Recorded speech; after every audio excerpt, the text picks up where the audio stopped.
Hello everyone, मैं welcome करता हूं आपका अपने इस यूट्यूब चैनल रियल्टर तनुज के ऊपर। मेरा नाम है तनुज और मैं वर्क करता हूं दुबई रियल एस्टेट के अंदर as a Dubai south expert. अगर आप इस चैनल पर फर्स्ट टाइम विजिट कर रहे हैं तो please do subscribe this channel because Dubai real estate से related multiple videos time to time इस चैनल पर आपको मिलती रही हैं और मिलती रहेंगी आने वाले टाइम में भी। सो अगर आप दुबई रियल एस्टेट को बहुत ही सिंपल वे में जानना समझना चाहते हो तो आपके लिए हाईली रिकमेंडेड है कि आप रियल्टर तनुज को मेरे इस चैनल को सब्सक्राइब कर लो। चाहे वो आपको किसी प्रोजेक्ट के बारे में समझना हो, चाहे वो किसी एरिया के बारे में समझना हो, या फिर दुबई की जनरल चीजों के बारे में क्यों ही ना समझना हो। सो आज हम कवर करने वाले हैं एक ऐसे टॉपिक के बारे में जो आने वाला कल है दुबई का। जी हाँ, मैं बात कर रहा हूं एक ऐसे एयरपोर्ट की जो आने वाले टाइम में दुबई के एक पर्टिकुलर एरिया दुबई साउथ की ही नहीं बल्कि पूरे दुबई की किस्मत को बदल देगा। लास्ट वीडियो में मैंने कवर किया था कि कैसे एक एयरपोर्ट एक शहर की पूरी किस्मत बदल देता है। तो अगर आपने वीडियो वो नहीं देखी है तो यहां पर लिंक आ रहा होगा उसका, आप इस पर क्लिक करके डायरेक्टली जाकर देख सकते हो और वहां से आपको एक क्लैरिटी मिलेगी कि क्यों एक एयरपोर्ट इतना जरूरी होता है एक डेवलपमेंट के लिए, एक सिटी के डेवलपमेंट के लिए। सो आज हम बात करेंगे एक ऐसे ही एयरपोर्ट की जो कि आने वाला है दुबई के अंदर। जी हाँ, दुबई के अंदर ऑलरेडी एक ऑपरेटिंग एयरपोर्ट है, लेकिन फिर भी दुबई एक ऐसा एयरपोर्ट बनाने वाला है जो कि दुनिया का सबसे बड़ा एयरपोर्ट रहेगा। मैं केवल बड़े की बात नहीं कर रहा हूं, मैं बात कर रहा हूं दुनिया के सबसे बड़े एयरपोर्ट की। जी हाँ, जहां पर आपको 400 गेट्स मिल जाएंगे, जहां पर आपको 70 स्क्वायर किलोमीटर का एरिया मिल जाएगा पूरा, जहां पर आपके कैपेसिटी होगी उस एयरपोर्ट की 260 मिलियन पैसेंजर को केटर करने की सालाना। और सबसे इंटरेस्टिंग बात कि ये केवल एक एविएशन प्रोजेक्ट नहीं है, इस प्रोजेक्ट की वजह से पूरा शहर जो है वो एक नई ऊंचाइयों पर जाने वाला है। सो आज हम बात करेंगे अल मक्तूम इंटरनेशनल एयरपोर्ट के बारे में जो कि दुनिया के लिए एविएशन का कैपिटल बनने वाला है। सो सबसे पहले हम देख लेते हैं इसकी लोकेशन की लोकेशन क्या रहने वाली है, बिकॉज इस तरीके के इंफ्रास्ट्रक्चर के लिए सबसे मेजर रोल प्ले करती है लोकेशन। तो एक्चुअल में ये जो सिचुएटेड है एयरपोर्ट, ये है दुबई के साउथ एरिया के अंदर, दुबई साउथ जिसे नॉर्मली बोलते हैं लोग, और आप लोगों ने भी अगर सुना हो इस एरिया के बारे में तो ये इसी पर्टिकुलर एरिया में आने वाला है। अगर इस एरिया की मैं बात करता हूं तो ये टुवर्ड्स अबू धाबी आ जाता है और जो अभी एग्जिस्टिंग एयरपोर्ट है वो आता है टुवर्ड्स शारजाह। तो ये टोटली अपोजिट आएगा बिकॉज एक बड़े लैंड पार्सल की जरूरत थी और इसलिए इस जगह को यहाँ पर चुना गया है। बिकॉज ऑलरेडी जो एग्जिस्टिंग एयरपोर्ट है वहां अगर देखोगे तो वहां ऑलरेडी पॉपुलेशन इतनी भर चुकी है कि उसको एक्सपेंड करना बिल्कुल इम्पॉसिबल है, और इसलिए इन्होंने इस लैंड पार्सल को चुना जहां पर ऑलरेडी आज के टाइम में ऐसा नहीं है कि ये बिल्कुल एकदम न्यू एयरपोर्ट बन के आ रहा है, ऑलरेडी ये एक रनिंग एयरपोर्ट है, लेकिन एज अ पैसेंजर इसको हम अभी तक यूज नहीं कर रहा था दुबई। बहुत ही सिलेक्टेड टाइम पर या बहुत ही सिलेक्टेड फ्लाइट्स थी जो यहां से ऑपरेट होती थी, लेकिन क्योंकि ये नियर बाई है जावजा के या हम कह सकते हैं जबल अली पोर्ट के, तो इसको दुबई यूज करता था अपने लॉजिस्टिक के लिए। सो लॉजिस्टिक की जितनी भी चीजें होती थी, इंपोर्ट एक्सपोर्ट, जो भी चीजें एयरक्राफ्ट से आती थी, वो सारों के लिए ये रनवे यूज किया जाता था अब तक। और रिसेंटली जो एक एयर शो का जो होस्ट किया था दुबई ने, वो भी इसी एयरपोर्ट पे होता है। अब बात करते हैं एक्सपेंशन की। तो जैसा मैंने बताया कि ये 70 स्क्वायर किलोमीटर का पूरा एक एरिया है जो डेडिकेटेड है केवल एयरपोर्ट के लिए, जिसपे एक रनवे ऑलरेडी आज के टाइम में है। अभी इसके अलावा 4 रनवे और हैं जो इस तरीके से बनाए जाएंगे, तो टोटल 5 रनवेज होंगे। अब नियर बाई एरिया समझ लेते हैं। सबसे नीचे कनेक्टिविटी आ जाती है एमिरेट्स रोड की, जो कि एक मेजर हाईवे है दुबई का, और उसके ऊपर कनेक्टिविटी आ जाती है सेकंड मेजर हाईवे मोहम्मद बिन जायद रोड की, और इसके आसपास फेमस लोकेशन जिसकी वजह से ये एयरपोर्ट और भी ज्यादा इंपॉर्टेंट हो जाता है। सबसे पहले मैंने आपको बताया जबल अली पोर्ट, जो कि मिडिल ईस्ट का सबसे बड़ा पोर्ट माना जाता है, तो यहाँ इससे बहुत ही नियर बाई ये एयरपोर्ट है। Second, expo city. एक्सपो 2020 के दौरान इस पूरे एक नए इंफ्रा को बनाया गया था एंड आज ये कन्वर्ट हो रहा है। फॉर्च्यून कंपनीज के हेडक्वार्टर्स यहाँ पर आ रहे हैं, यहाँ पर बड़े बड़े प्रोजेक्ट्स आ रहे हैं, रेसिडेंशियल प्रोजेक्ट्स आ रहे हैं, तो ये एक चीज इसके नियर बाय आ जाती है। और यहाँ पर लॉजिस्टिक एंड बिजनेस हब भी है जो यहाँ पर बनने जा रहा है। अगर टोटल मैं दुबई साउथ की बात कर रहा हूँ तो यहाँ पर 8 से 9 डिस्ट्रिक्ट आपको देखने को मिल जाती है। इस एरिया के बारे में हम समझेंगे अगली वीडियो में। आज हम बात कर रहे हैं अल मक्तूम इंटरनेशनल एयरपोर्ट के बारे में। एयरपोर्ट की मैंने बात करी कि 70 स्क्वायर किलोमीटर का पूरा ये एरिया रहेगा।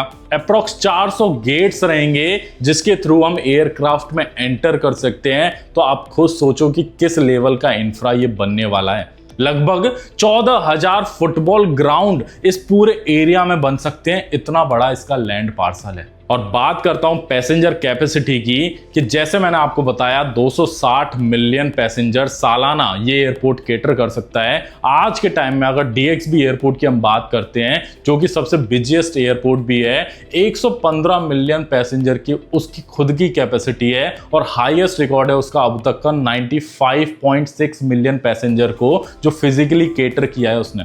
और उसी को प्लान करते हुए, क्योंकि दुबई केवल आज की नहीं सोच रहा है, आने वाले 5 साल की नहीं सोच रहा है, आने वाले 10 साल की भी नहीं सोच रहा है, दुबई सोच रहा है अगले 50 साल की। तो इसलिए इतना बड़ा ये इंफ्रास्ट्रक्चर है जिस पर दुबई इन्वेस्ट कर रहा है। अब कितना इन्वेस्ट कर रहा है मैं आगे वीडियो में आपको जरूर बताऊंगा। अब ये जो एयरपोर्ट है ये एक साथ पूरा ऑपरेशनल नहीं होगा, इसमें फेजेस बांटे गए हैं। सो फर्स्ट फेज जो तैयार होगा 2032 के अंदर, वहां ये एयरपोर्ट केटर करने लायक हो जाएगा 150 मिलियन पैसेंजर को। और फेज 1 के बाद इसका स्टार्ट होगा फेज 2, जहां पर ये कंप्लीट 260 मिलियन पैसेंजर के लायक हो जाएगा। अगर हम पैसेंजर कैपेसिटी की बात करते हैं तो आज किसी भी दुनिया के जो भी आप एयरपोर्ट उठाओगे उससे कई गुना ज्यादा की प्लानिंग यहां पर ऑलरेडी अभी चल रही है। यहां पर बनेंगे 5 पैरेलल रनवेज और कार्गो के मामले में 12 मिलियन टन कार्गो है जो यहां से ट्रेड हो सकता है हर साल। उस लेवल की ये चीज बनाई जा रही है। तो ये केवल पैसेंजर के लिए नहीं, ये लॉजिस्टिक एंड कार्गो के लिए भी एक दुनिया का मेगा हब बनने जा रहा है। अब बात कर लेते हैं कि दुबई के पास तो अपना ऑलरेडी एक रनिंग एक एग्जिस्टिंग एयरपोर्ट है जो कि ऑलरेडी दुनिया का सबसे बिजिएस्ट एयरपोर्ट माना जाता है। तो क्यों दुबई को ऐसी जरूरत पड़ी कि उसको एक नया एयरपोर्ट बनाना पड़े। देखो आज करंट एयरपोर्ट की हम बात करते हैं तो ये ऑलरेडी आज आप देखोगे तो ये पूरा सराउंडेड हो गया है रेसिडेंशियल कम्युनिटी से, जहां लोग रहते हैं भर भर के, चाहे वो कमर्शियल चीजें हो चाहे वो रेसिडेंशियल चीजें हो। तो ये ऑलरेडी पैक्ड है। अब इसको एक्सटेंड कितना भी हम सोचें नहीं कर पाएंगे, उसके लिए हमें बहुत सारे लोगों के घर हटाने पड़ेंगे, ऑफिसेस हटाने पड़ेंगे। तो ये एक बहुत बड़ी चीज हो जाएगी किसी एक सिटी के लिए। और इसलिए ये इतना बड़ा मूव लिया गया कि इस एयरपोर्ट के होते हुए भी एक इतना बड़ा एयरपोर्ट खोलने का दुबई ने सोचा। क्योंकि जैसा मैंने बोला कि दुबई केवल 5, 10, 15 साल की नहीं सोच रहा है। अब ये जो इंफ्रा दुबई बनाने वाला है ये अगले 50, 60, 70 साल के लिए भी इनके लिए एकदम परफेक्ट रहेगा। और इस पूरे एक्सपेंशन के लिए दुबई गवर्नमेंट ने 128 बिलियन दिरहम का जो बजट है वो इसके लिए ऑलरेडी पास हो रखा है। और इसी बजट की वजह से ये पूरे मिडल ईस्ट का एक वन ऑफ द कॉस्टली हम समझ सकते हैं या प्राइम या मेगा प्रोजेक्ट में से एक होने वाला है अल मखतूम इंटरनेशनल एयरपोर्ट। अब हम अगर बात करते हैं इस पूरे एयरपोर्ट की या इसके नियर बाई एरिया की, तो ये केवल जो दुबई साउथ एरिया है या जो एयरपोर्ट अभी आ रहा है ये केवल फ्लाइट्स से नहीं बन रहा है। मतलब यहाँ पर केवल एक एयरपोर्ट नहीं बन रहा जहाँ फ्लाइट्स आएंगी और जाएंगी। केवल इतना ही नहीं, इससे रिलेटेड यहाँ पर मल्टीपल इंफ्रास्ट्रक्चर है जिसके ऊपर ये पूरा इन्वेस्टमेंट दुबई गवर्नमेंट करेगी। First of all road infrastructure को इतना स्ट्रॉन्ग किया है, वो ऑलरेडी हो चुका है और आने वाले टाइम में और स्ट्रॉन्ग होगा। जहां पर आप चारों तरफ से देखोगे तो एयरपोर्ट को कनेक्ट कर दिया गया है मेजर हाईवे से।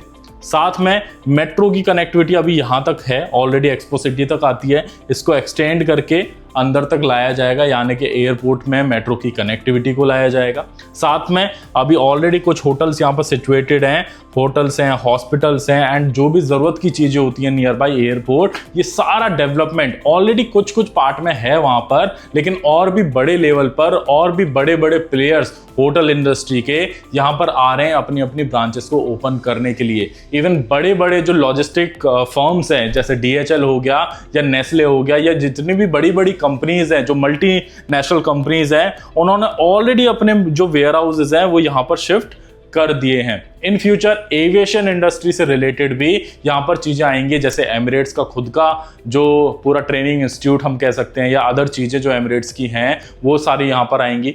साथ में रोल्स रॉयस ने खुद अनाउंस किया है कि वो अपना यहाँ पर जो, क्योंकि रोल्स रॉयस जो है वो एयरक्राफ्ट के इंजन्स बनाता है, तो उनके लिए जो सर्विस वाली सारी चीजें होती हैं वो यहाँ पर ऑलरेडी ओपन करेगा। तो ऐसे ऐसे बड़े नाम है जो इस यहाँ एयरपोर्ट पर आ चुके हैं या फिर अभी धीरे धीरे करके आने वाले हैं। सो आप खुद सोचो कि ये केवल एक एयरपोर्ट बस बन नहीं रहा है जहां पर फ्लाइट्स आएंगी, फ्लाइट्स जाएंगे, लोग आएंगे, लोग जाएंगे। इसके साथ साथ मल्टीपल चीजें हैं जो इस एयरपोर्ट को बहुत ज्यादा स्ट्रांग बनाएगी आने वाले टाइम में। और जब ये सारी चीजें यहां पर होंगी तो इसका सबसे अच्छा जो फायदा मिलेगा वो मिलेगा यहाँ आनेंगी लाखों जॉब्स। अब वो डिफरेंट तरीके से आएंगी, डिफरेंट फील्ड्स में आएंगी, चाहे वो हॉस्पिटैलिटी से रिलेटेड हो, चाहे वो अपना एयरपोर्ट से रिलेटेड हो, चाहे वो लॉजिस्टिक में जॉब करते हो। तो फ्रॉम टॉप टू बॉटम आपको हर तरीके की यहाँ पर जॉब्स मिलेगी जहाँ पर लाखों लोग यहाँ पर धीरे धीरे शिफ्ट होना स्टार्ट करेंगे। एंड जहाँ लोग आते हैं आप सभी को बहुत अच्छे से पता है वहाँ डिमांड बढ़ती है हाउसिंग की। और इसीलिए एयरपोर्ट के पास जितना भी ये जो लैंड पार्सल है ये पूरा का पूरा डेडिकेट किया जा रहा है रेसिडेंशियल कम्युनिटीज के लिए। अलग अलग कैटेगरी की प्रॉपर्टीज हैं जो दुबई गवर्नमेंट ने यहाँ ऑलरेडी प्लान करके स्टार्ट कर चुकी हैं। एंड इवन आज के टाइम में भी अच्छी खासी पॉपुलेशन है जो इस एरिया में रह रही है और धीरे धीरे शिफ्ट हो रही है क्योंकि उन लोगों की कंपनीज भी धीरे धीरे इस एरिया में शिफ्ट हो रही हैं। तो जैसा कि मैंने लास्ट वीडियो में भी बताया था कि एक एयरपोर्ट किस तरीके के एक सिटी की पूरी जो किस्मत बोलते हैं उसको बदल देता है, तो वही चीज ये अल मखतूम इंटरनेशनल एयरपोर्ट है जो पूरे दुबई साउथ एरिया को ही नहीं बल्कि पूरे दुबई के लिए एक बहुत अच्छी चीज रहेगी आने वाले टाइम में। और इसीलिए मैंने इसको कनेक्ट किया था रियल एस्टेट से भी कि अगर आज के टाइम में भी कोई पर्सन इस पर्टिकुलर एरिया में या नियर बाई एयरपोर्ट के या 10 से 15 मिनट की ड्राइव पर भी इन्वेस्ट करता है आज के टाइम में अपने बजट के अकॉर्डिंगली, तो वो आने वाले टाइम में आने वाले 5-7 सालों में एक बहुत अच्छे लेवल पर बैठा होगा। और ये कोई केवल बातें नहीं है, अगर आप ऐसे सिटी से बिलोंग करते हो या अगर ऐसे सिटी को आप जानते हो अपने नियर बाई जहां पर एयरपोर्ट नहीं था फिर बाद में आपके सामने आया है, तो आप खुद वहां के फैक्ट एंड फिगर्स देख सकते हो, समझ सकते हो।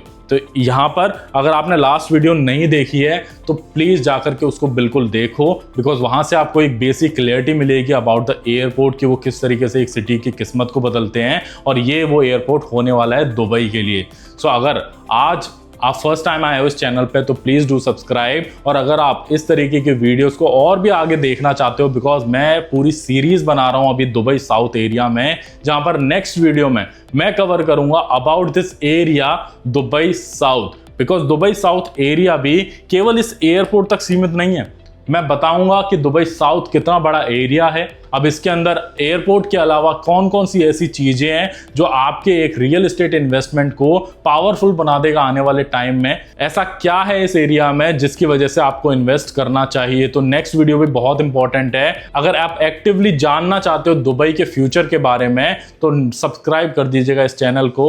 और अगर आपने लास्ट तक इस वीडियो को देख लिया है तो thank you so much for watching this video. I hope आपको एक छोटी सी क्लियरिटी मिली होगी अबाउट दिस अपकमिंग एयरपोर्ट। अगर आपका कोई भी क्वेश्चन है about this city, about airport, about real estate, तो आप नीचे कमेंट कर सकते हो या फिर डिस्क्रिप्शन में मेरे व्हाट्सएप का लिंक है, आप मुझे वहां डायरेक्टली रीच आउट कर सकते हो। So thank you so much again for watching my video. Thank you so much.